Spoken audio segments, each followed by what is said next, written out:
Human life is lived between belief and uncertainty. We want meaning, we want direction, we want answers. We want something steady to hold on to when life becomes painful, confusing, or unpredictable. But we also live with questions. We do not know everything. We do not see everything clearly. We inherit beliefs from family, culture, religion, education, experience, and society. Some of those beliefs guide us. Some comfort us. Some challenge us. Some need to be examined. Some need to mature. And some may need to be released. This is why humility matters. Because belief without humility can become arrogance. Doubt without humility can become cynicism. And certainty without compassion can become dangerous. This is the final episode of The Psychology of Belief. Throughout this series, we have explored why humans need meaning, how belief shapes identity, why faith can comfort and divide us, and what happens when belief begins to doubt. Now, we bring it all together. How do we live with belief, doubt, and humility? How do we hold convictions without becoming rigid? How do we ask questions without becoming empty? How do we respect belief without surrendering our conscience?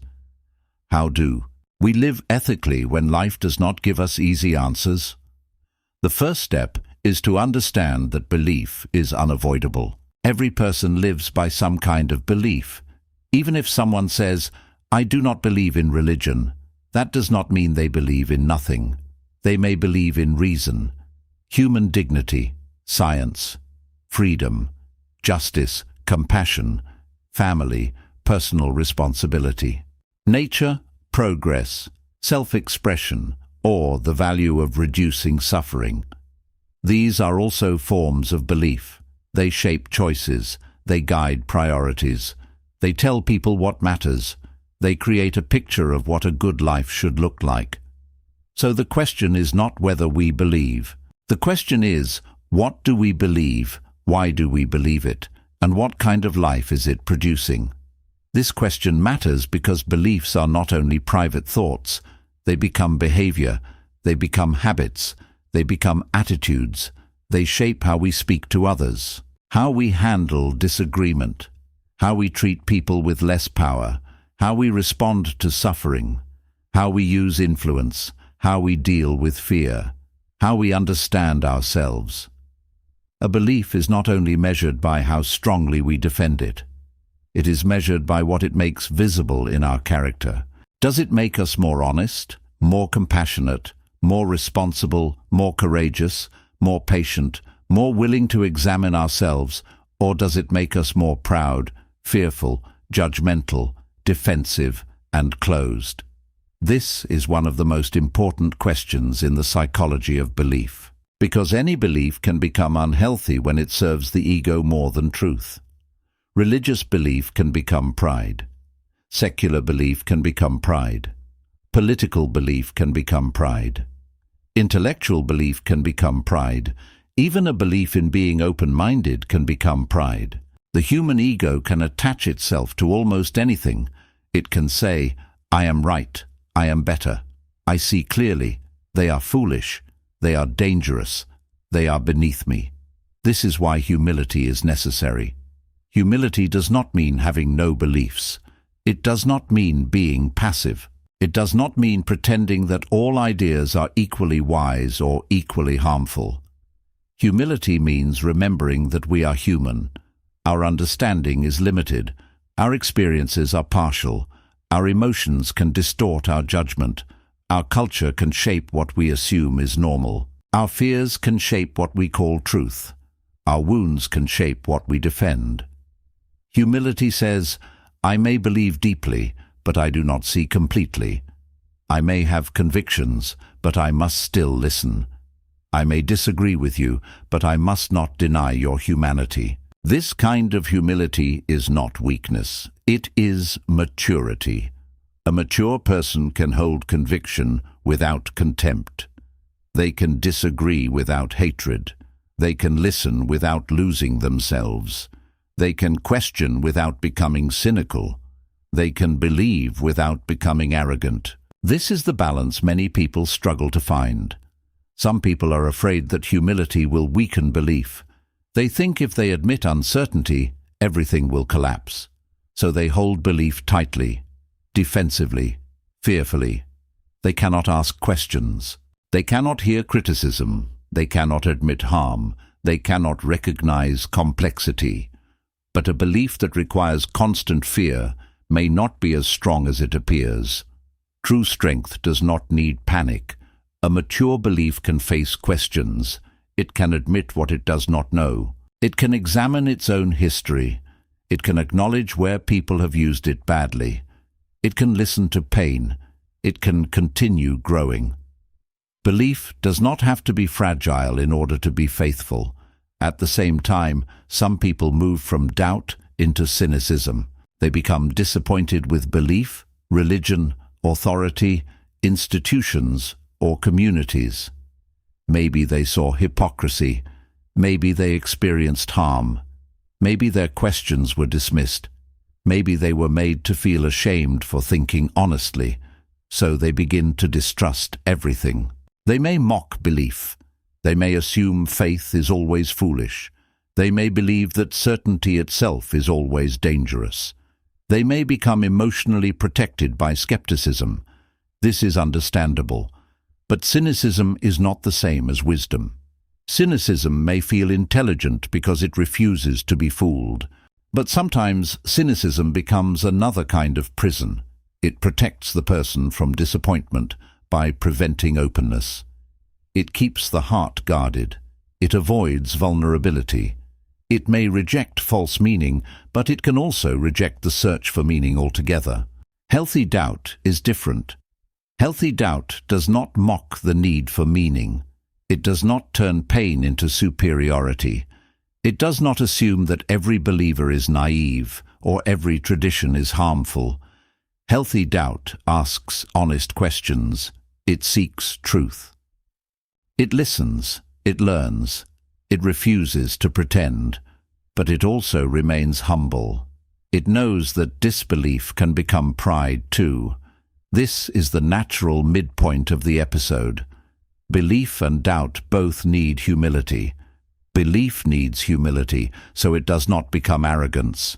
Doubt needs humility, so it does not become cynicism. Without humility, belief can become rigid. Without humility, doubt can become empty. But with humility, belief can become wiser, and doubt can become more honest. So how do we live this way? First, we learn to examine our beliefs without panic. Many people are afraid to examine what they believe because they fear losing everything. But examination does not always destroy belief. Sometimes it strengthens it. Sometimes it clarifies it. Sometimes it removes fear from it. Sometimes it helps us separate what is true from what was merely inherited. Sometimes it helps us understand which beliefs came from wisdom and which came from fear, shame, pressure, or control. A person can ask, where did this belief come from? Was it taught to me? Did I choose it? Did I inherit it from family or culture? Did it come from pain? Did it come from fear? Did it come from love? Does it still produce life in me? Does it help me become more responsible and compassionate? These questions are not attacks. They are acts of self-awareness. An unexamined belief may still be powerful, but it may not be mature. A mature belief has been held up to the light. Second, we learn to live with mystery. This is difficult because many people want complete certainty. They want life to be clear. They want every question answered. They want every contradiction resolved. They want every suffering explained. But human life contains mystery. Why one person suffers more than another. Why love and loss are so closely connected. Why some prayers seem answered and others do not. Why good people can be wounded. Why truth is sometimes difficult to see. Why death exists. Why life is beautiful and painful at the same time. Some traditions offer answers. Some philosophies offer frameworks. Some scientific explanations help us understand parts of reality, but no human system removes all mystery. To live well, we must learn to live with questions that do not immediately disappear. This does not mean we stop searching. It means we stop pretending that easy answers are always honest answers. Mystery can make us humble. It can remind us to speak more carefully, to judge more slowly, to listen more deeply, to remain open to wonder. A person who can live with mystery does not need to force everything into a simple explanation. They can say, "I do not fully understand this, but I can still live with integrity. I can still love. I can still serve. I can still seek wisdom. I can still choose what is good." Third, we learn to separate conviction from control. Having convictions is not the problem. People need convictions. A person without any convictions may drift with pressure, comfort, fashion, or fear. Convictions help us say yes and no. They help us protect what matters. They help us act when silence would be easier. But conviction becomes unhealthy when it turns into control. When we use belief to dominate others, when we shame people into agreement, when we silence questions, when we demand performance instead of honesty, when we make belonging dependent on fear. A healthy conviction guides the self before it tries to control others. It asks, am I living what I claim to value? Am I practicing the compassion I expect from others? Am I telling the truth about myself? Am I using belief to serve or to feel superior? This is important, because many people are more eager to correct others than to examine themselves. But the deepest work of belief begins inside the person who holds it. Fourth, we learn to listen across differences. This may be one of the hardest practices today. People often gather around those who already agree with them. They hear the same language, the same assumptions, the same fears, the same judgments. And slowly, people outside the group become easier to misunderstand. Listening does not mean agreeing. It does not mean giving up discernment. It does not mean accepting harmful ideas. But listening means recognizing that another person's belief usually has a story behind it. A family, a wound, a hope, a fear, a culture, a memory, a search for meaning. When we listen, we may discover why someone holds a belief, not only what they believe. This does not solve every disagreement, but it humanizes the conversation. And humanization matters, because when people stop seeing each other as human, belief becomes dangerous. Respectful listening can help us disagree without dehumanizing. It can help us ask better questions. It can help us remain grounded. It can help us remember that being right is not the same as being wise. Fifth, we learn to judge belief by its fruit. This is a powerful test. Not only is this belief emotionally comforting, not only is this belief familiar, not only does my group approve of it, but what does this belief produce? Does it produce courage, compassion, honesty, humility, responsibility, service, forgiveness, wisdom, or does it produce fear, hatred, superiority, shame, control, denial, cruelty? This test is important because people can use beautiful words to defend harmful patterns. They can speak of truth without being truthful.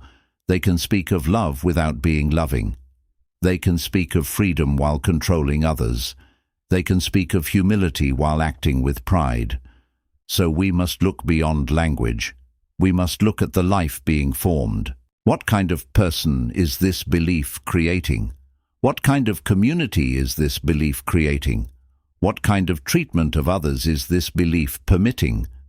The fruit matters. Sixth, we learn to keep meaning connected to responsibility.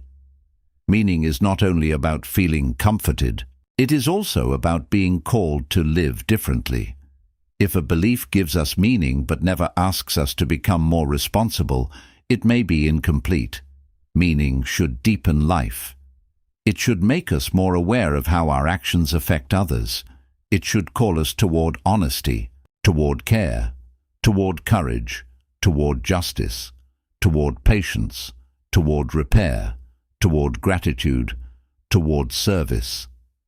This does not require everyone to share the same religion or philosophy, but it does require us to ask, how should I live because of what I believe? Who needs my compassion? Where must I become more honest? What harm must I stop repeating? What good can I do with the life I have? A belief that never becomes responsibility may remain only an idea, but belief becomes meaningful when it becomes embodied, when it shapes daily life, when it changes how we treat people, when it makes us more awake. Another important practice is learning to change without self-betrayal. Sometimes people grow. Their beliefs mature. Their understanding shifts. Their language changes. They let go of old fears. They reinterpret what they inherited. They move toward a deeper or different form of meaning. This can feel frightening, but growth is not always betrayal. Sometimes growth is faith becoming more honest. Sometimes it is conscience becoming clearer. Sometimes it is the self becoming less afraid. Sometimes it is humility replacing certainty. Sometimes it is love becoming wider. A person can honor what shaped them without being imprisoned by it. They can be grateful for their past without being frozen inside it. They can carry memory and still continue growing. That is maturity, not rejecting everything, not clinging to everything, but discerning what still gives life, what needs healing, and what must be released. Finally, we learn to live ethically, even when we do not have all the answers. This may be one of the most important lessons. Some people think they must have complete certainty before they can live well, but life does not wait for complete certainty. We still must choose. We still must speak. We still must care. We still must respond to suffering. We still must decide what kind of person to become. Even with unanswered questions, we can practice honesty. We can reduce harm. We can protect dignity. We can show compassion. We can seek wisdom. We can apologize when we are wrong. We can repair what we damage. We can keep learning. We can live with humility. Maybe this is one of the most human forms of wisdom, to live responsibly inside mystery, to believe without arrogance, to doubt without despair, to search without contempt, to disagree without hatred, to belong without excluding the humanity of others, to hold meaning without using it as a weapon. This is not easy, but it is necessary, because belief is powerful. It shapes individuals, families, communities, cultures, nations, history. It can inspire healing, and it can justify harm. It can create courage, and it can create fear. It can open the heart, and it can close the mind. So the way we hold belief matters. The way we question matters. The way we treat those who disagree matters. The way we respond to uncertainty matters. The way we live our convictions matters. As we close this final episode, remember this. The psychology of belief is not about proving one side right and another side wrong. It is about understanding why belief matters so deeply to human beings. We need meaning, we need identity, we need belonging, we need moral direction, we need hope, we need ways to carry suffering, grief, uncertainty, and death. But we also need humility, because meaning without humility can become pride. Identity without humility can become exclusion. Certainty without humility can become cruelty. Doubt without humility can become cynicism, and belief without compassion can lose its soul. So the invitation is not to live without belief, and it is not to live without questions. The invitation is to live more consciously with both, to ask what our beliefs are producing in us, to allow doubt to teach us honesty, to allow humility to soften certainty, to allow compassion to guide conviction, and to allow meaning to become responsibility. Because in the end, the deepest question may not be only, what do I believe? The deeper question may be, how am I living because of what I believe? If this series gave you something to reflect on, take a moment to like, subscribe, and share your thoughts in the comments. And before you leave, ask yourself this: can I hold my beliefs with enough humility to keep becoming more human?